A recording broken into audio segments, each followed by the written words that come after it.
Magandang araw! Natapos niyo na ba ang pagsasaliksik tungkol sa paksang ibinigay sa atin? Yung tungkol kay Dr. Rizal bilang isang artist? Oo, natapos ko na. Oo, natapos ko na rin. Kung ganon, ay simulan na natin ang ating pagbabahagi ng ating mga nasaliksik upang maayos nating mailahad sa ating guro at kaklase. Sisimulan ko na. Likas na maraming talento ang ating pambansang bayani na si Dr. Jose Rizal. Bukod sa pagiging doktor at scientist, siya rin ay isang visual artist. Tinawag pa nga siyang Renaissance man, tulad ni Leonardo da Vinci dahil sa kanyang mga kaalaman. Bata pa lamang daw si Rizal, visual artist na raw ito. Kumuguhit siya gamit ang aswete sa kanyang maliit na bahay kubo na ipinatayo ng kanyang ama. There is no question that apart from being a hero, a patriot, and a writer, Jose Rizal was an artist of high caliber. In his lifetime, he produced no less than 110 works of art, 8 paintings, 51 sketches, 46 sculptures, 2 engineering plans, and 3 maps. He began showing his artistic skills at age 5, surprising his kin with sketches and clay models. In 1869, as a student in his hometown, Rizal earned the admiration of town officials and town folk by producing a better copy of the Spanish coat of arms as emergency replacement to a damaged banner on the eve of the town fiesta.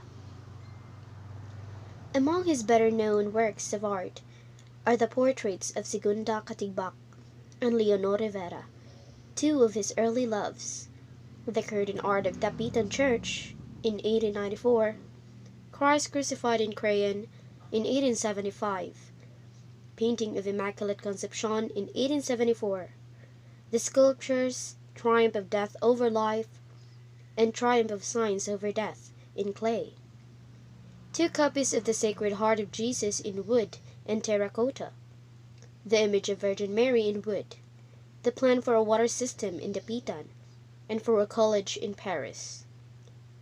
Among his favorite subjects are women, religion, his friends, and places and people he encountered during his travels. Ang pagguhit din ang kanyang naging instrumento para masungkit ang puso ng kanyang unang iniibig na si Segunda Katigbak at kanyang unang kasintahan na si Leonor Rivera. The sketches of his 2 sweethearts, Segunda Katigbak and Leonor Rivera. Because of his love, he dedicated his time and effort into making portrait of them. However, neither of the 2 would be committed to Rizal. This pattern would continue to plague him woman after woman. It may seem he has a fear of settling down or as a gentleman, because he knew that the path he has chosen could affect a lot of people, especially his loved ones. The sculpture of the Sacred Heart of Christ. The main idea of his work was his devotion to Christianity. His faith to God will ultimately challenge as he becomes an adult. Furthermore, he finally cut his religious ties by joining the Freemasons and became a respected member in the fraternity. Again, this contradiction to his earlier ideas is common throughout his work.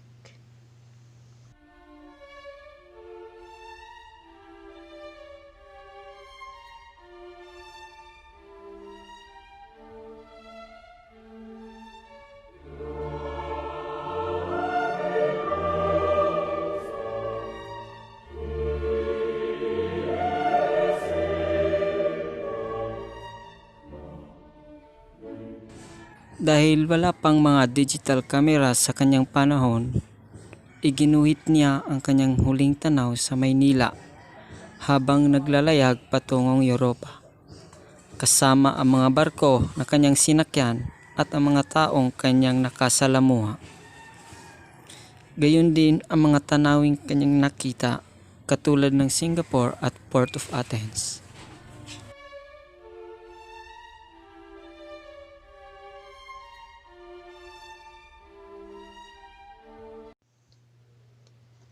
He is very prolific and made various paintings, sketches, and as well as sculptures.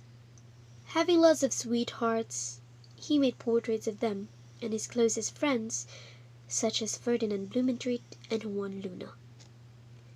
Being an intellectual, he also made anatomical drawings of insects and plants, since he studied medicine during his years studying in the University of Santo Tomas.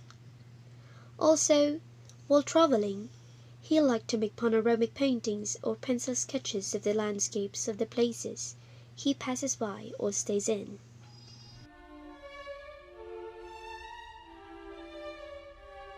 Isinalin din niya mga fairy tale story sa wikang Tagalog at pinapadala niya ito sa kanyang mga pamangkin, kalakip ang kanyang mga guhit. Kanya ring iginuhit ang pabalat ng kanyang nobelang Nolime Tangere, ang iba't ibang eksena sa Germany at ang bahay kung saan niya sinimulang isulat ang El Filibusterismo. However, his real talent lay in writing. At a very young age, he is able to write poetry and simple essays, and as he grew, he made novels and also more poems and complex essays with deep meanings and messages, addressing to the Filipinos with topics about education, religion, and government. The first one is his poem entitled Sa Aking Kabataan. This piece talks about many important issues. Love for our nation and native tongues, the main idea of the poem. Then if analyzed further, it shows the effect of colonialism to the Philippines under Spain and how it greatly affected our culture as a nation. As he grew, this became contradictory on what he had said, because he didn't wrote his famous novels according to our native tongue, but in Spanish.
The novels No Limit Tangere and El Filibusterismo propelled him into becoming the leading proponent against the Spanish rule in the Philippines. Unfortunately, these very noble acts have led into his eventual capture and execution. The life he lived is a testament that nationalism within one person could envelope a whole country into a full-blown revolution. Noli Me Tangere, Latin for Touch Me Not, is an 1887 novel by Jose Rizal during the colonization of the Philippines by Spain to describe perceived iniquities of the Spanish Catholic friars and the ruling government. The book is about the sweeping and passionate unmasking of the brutality and corruption of Spanish rule in the Philippines. The storyline goes detailed with the society of the Philippines during Spanish colonial period and features aristocracy behind poverty and abuse of colonialists. The second novel written by Rizal and the sequel to No Limitangere, published in 1891, it continues the Nola's criticisms of the abuses and corruption perpetrated by the Spanish government. The purpose of this novel is firstly to defend Filipino people from foreign accusations of foolishness and lack of knowledge, and secondly, to show how the Filipino people lived during Spanish colonial period and the cries and woes of his countrymen against abusive officials. In summary, Jose Rizal shouldn't just be remembered as a hero to the motherland, but also an artist who in his works have shown a very personal side of himself, because in his works it reflected his beliefs and ideals and how he used it for the good of a nation. Mukhang handa na naman tayo para ilahad sa kanilang ating paksa. Dito na muna magtatapos ang ating pagpupulong. Maraming salamat! Salamat din.